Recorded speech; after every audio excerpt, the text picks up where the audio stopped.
Aujourd'hui, on a les rois mages. C'est incroyable en fait, parce que mettez-vous 2 minutes à la place de ces rois mages.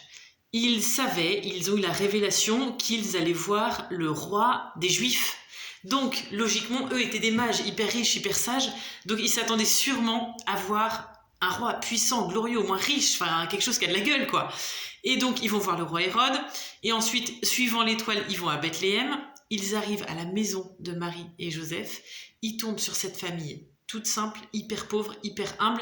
Ils auraient pu dire, les gars, on s'est planté, ça peut pas être ça là, on n'est pas devant le roi des Juifs. Non, qu'est-ce que nous dit l'Évangile? Tombant, ils se sont prosternés et tombant aux pieds, enfin, ils sont tombés aux pieds de Marie et de Jésus.